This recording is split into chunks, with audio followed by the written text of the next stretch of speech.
So what I say to musicians out there is, what you can't do is not the measure of what you can do. So it more or less measures your effort for the moment. But you have to know how to use time, space, in such a way where what you can't do, that you need to do, you get to do. See? And so when you're looking at different bass players and their chops, or their references, right, their influences, you put enough time into them, you can play them all, if that's what you want to be. And some bass players are, like, you know, encyclopedias of bass players, bass playing. See? I wouldn't call that music. That also is a step on the path to being able to play and create music. See?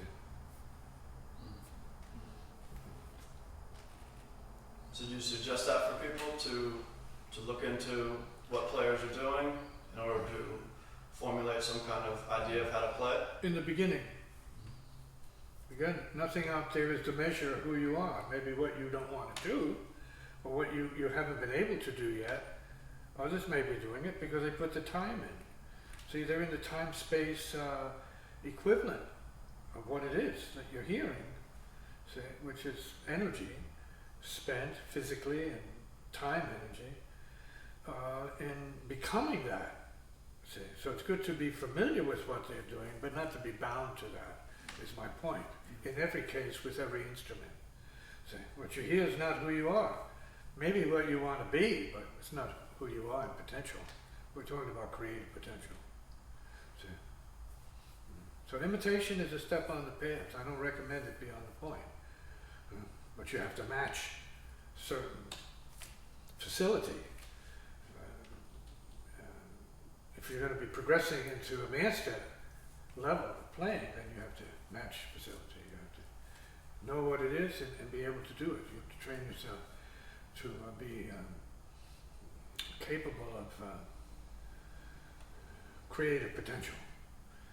Hearing what you can hear, playing what you can hear, and then committing to playing beyond that, whatever that is. No matter how much you love some of your bass heroes, you know, as perfection in let's say, emotion, it's not enough. It's not enough. For the moment, you know, for today, it's impressive for today, but in the spirit of creativity, beyond the point, it has no validity.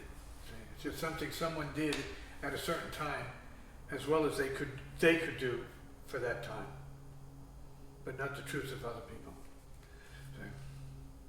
Comment. So for a musician, no matter what instrument they play, for them to play more from the inner, do they need to have something else going on while they're doing this musical practice work? Well, you have to understand what the inner is in a certain sense. See, we can be fair to call the inner as what has not been played and not been discovered or explored yet. That's the potential. See, there is another inner that we can say I take a stand for, and that is the ability to play things you don't know, you know, but you can do. In other words, there's something in us relative to the ancestral line that has its own agenda what you should be playing. When you have access to that, when you know that, when you get to a point where you need that, and more importantly that you trust that. See, because in the beginning you might think about that, and then you're saying, well, I'm waiting, man. I've been waiting for years for this this what is it, ghost ancestral spirit or music master to come up with helping me along, because you might have a long wait. So you have to meet it halfway. So you have to be in a certain kind of communion with it or contact with it, and be free enough to say, well, what do I need to do to meet you? oh great ancestor.